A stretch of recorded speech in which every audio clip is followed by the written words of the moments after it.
Hey everyone, welcome back to my channel. Today's video is going to be like super vulnerable for me. I don't even know where to begin. So my friend Haley and I decided that since May is Mental Health Awareness Month, that we wanted to share our journey with mental health. If you want to call it a journey. You'll have to excuse my ring light. It decided to take a poop and it is glitching. It's like going in and out. So I'm gonna do the best I can here. So like I said, we decided to kind of join forces here and bring you guys our story and where we are and what has gotten us here. And then how we cope. And I'll be linking her channel and her video down below. So if you want to learn more about mental health and share a different experience, you can head over to her channel and experience her story with her. As long as I can remember, I have always been anxious. I was a very anxious child. I used to call my grandparents in the middle of the night to make sure that they were still alive. And if I was at my grandparents' house, I would call my parents at their house and make sure they were okay and that they were still alive. So I guess my first real fear and anxiety stemmed from death and realizing what death was. So on that note, my anxiety started pretty young. I was probably maybe 6, 7, or 8 when these occurrences were happening. It wasn't until I was about 15 or 16 that I actually experienced my first anxiety attack. I didn't really understand what was going on, and I just remember not being able to breathe. That was the main symptom, I guess, of that anxiety attack. And I actually, at that time, I did see a therapist. Unfortunately, that therapist was not the one for me. And instead of trying to find another therapist, I just kind of gave up, because I felt like if she couldn't help me, then chances are no one else could. And I didn't really understand what anxiety was at that point. I really think that would be my journey. So we'll fast forward a little bit to my adult years. I had a somewhat of a health scare back in 2014, 2015.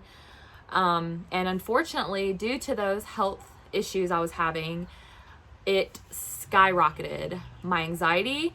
And because of my anxiety being so severe, I became very depressed and debilitatingly anxious and depressed. I did seek out treatment at that time, and you know, there's such a stigma on mental health, and I feel like doctors, not all doctors, but a lot of doctors, they just don't take you seriously, and it almost seems like they think you only want drugs. Which of course, I did not want to be on medication. I wanted to just get better, and I couldn't relay that to them well enough. So I tried a few different prescription drugs, things I didn't really like, I didn't really enjoy taking. Some gave me really bad side effects.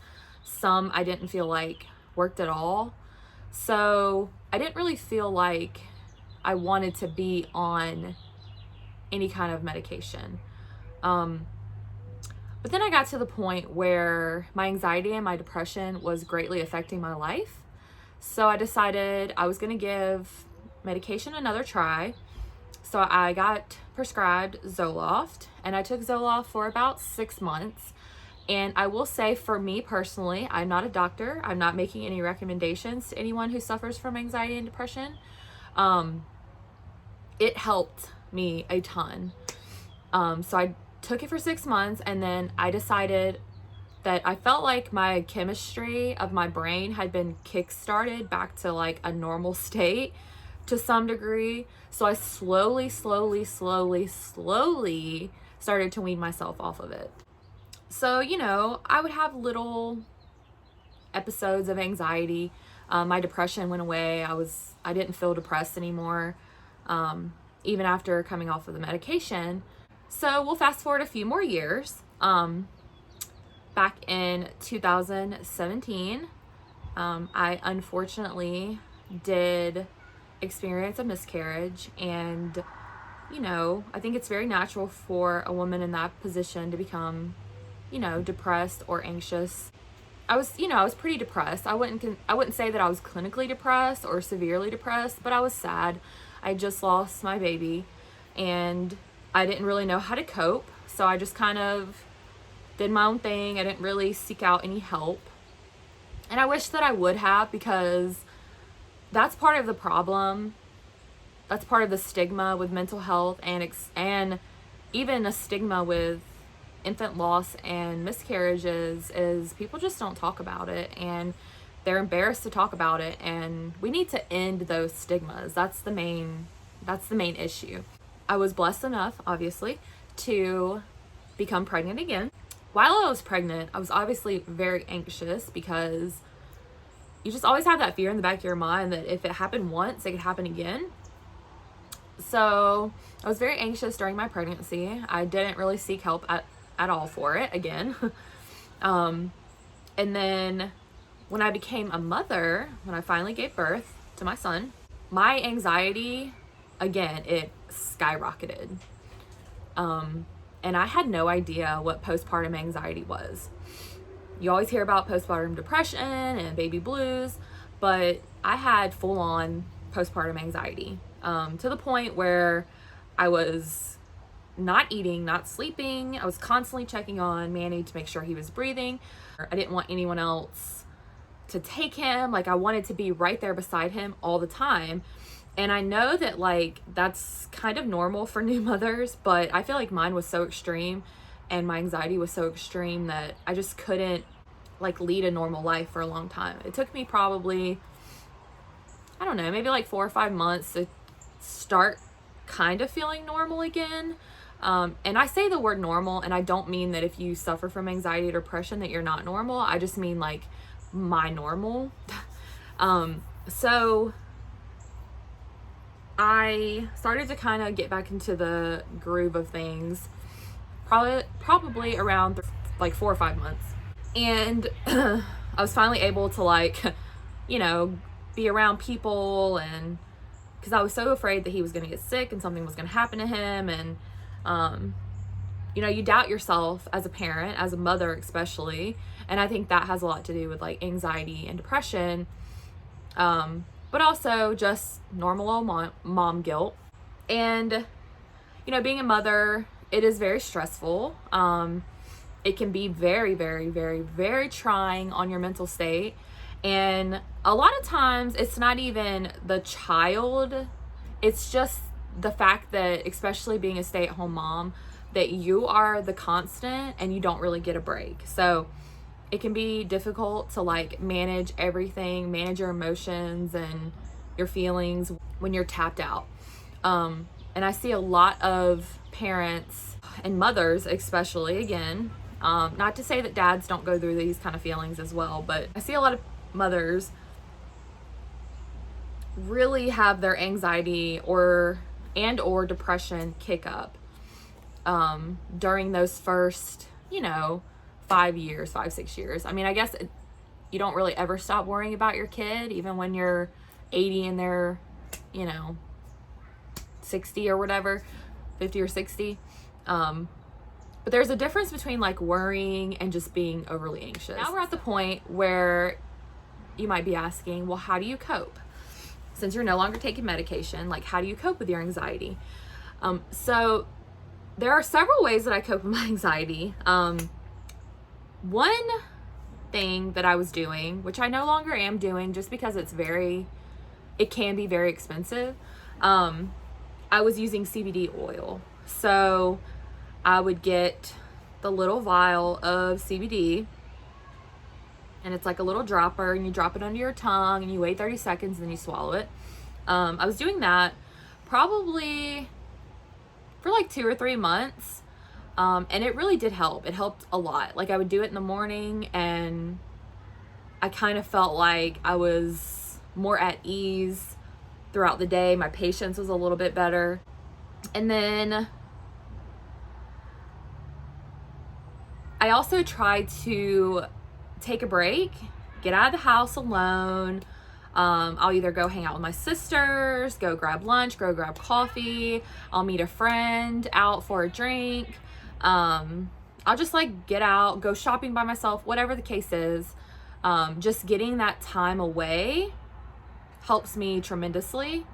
And then keeping myself busy. So right now we're in a crazy time. So typically, like, before the COVID-19 stuff happened, like, I would take Manny to the park, or we would go for play dates, or we would go to the store, or we would just go do stuff and keep ourselves busy. Because I notice when I'm left at home in my thoughts, that's when my thoughts start taking over. So you can imagine, and I'm sure a lot of people are struggling with this right now, because a lot of us are choosing to stay home and we are sheltering in place. So we're home the majority of the time, and it's hard to take those breaks, to get that time away, to recharge. So, you know, I try to take us outside. Like, I try to take Manny outside and let him play and run around, and just keep busy the best that I can. But if you struggle with anxiety and depression, like, I highly, highly, highly recommend therapy. Talk therapy was probably some of the best treatment that I've ever gotten for my anxiety or my depression. I just don't have time to do it right now, which I need to prioritize that in my life, but I just don't have the time right now to go and sit for an hour and talk to somebody about my problems. But, I highly, highly encourage you, if you're feeling sad, or you're feeling anxious, or you're feeling down, and you recognize that it's not just, a bad day or a bad week, talk to somebody. Like, there's nothing wrong with seeking help. Whew, it's chilly. There are some other things that I've been researching that can help with anxiety and depression and things like that. I'm not going to speak on it right now just because I haven't tried it. So I'd rather try it and then have something to reference back to give you guys an honest review to see if it actually helped. But I'm going to be doing a little bit more research on this one specific thing, and hopefully I can report back to you guys in maybe a month or two and just let you know how that little side journey went. But I think it's very, very important for us to be open and talk about our mental health. I also think that we should never make fun of someone or shun someone for having a mental illness that is different than ours. I wholeheartedly believe that everyone suffers from mental illness in one way or another, whether you're anxious, whether you're depressed, whether you have OCD, whether you have bipolar disorder, whether you have borderline personality disorder. There's just a multitude of illnesses out there, and it's nothing to be ashamed of. It's not our fault. It's nature versus nurture. It's a little bit of both, I think. I do have a degree in psychology, so I've done lots of research. And, with that being said, I know all the things, and it still affects me. So just know that you're not alone, that you have options. A new thing that I've started doing is I have started using essential oils, and that does help a little bit with my anxiety.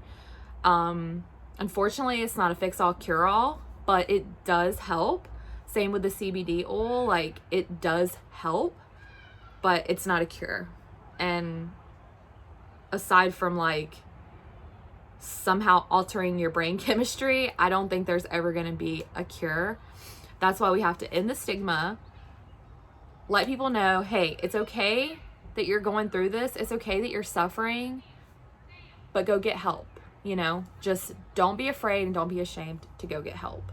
And that's really, what I wanted to touch base on the most for Mental Health Awareness Month is you're not alone, and there are options, and we're really all in this together. I read a meme recently that was talking about COVID-19, and I kind of felt like it applied to this too. It was, we're all braving the storm together. We're just in different boats, I think is what the meme said. So I feel like that definitely applies to mental health. We're all in it together. We're just on different wavelengths sometime as to what we're going through, what's being affected. And surround yourself with people who are positive and who lift you up. If you have somebody who is being toxic and bringing negativity into your life, cut them out. You're allowed to do that. It's your mental health, it's your life, and you need to be able to be the best version of yourself that you can be. And if you can't be that version of yourself because of people who bring you down, keep them at a distance, because your mental health and your sanity is what is most important in your life. So I just wanted to get on here and share my journey with you guys. I think it was a lot of babbling, but I did try to, touch base on the important parts, and just share with you guys how I'm coping.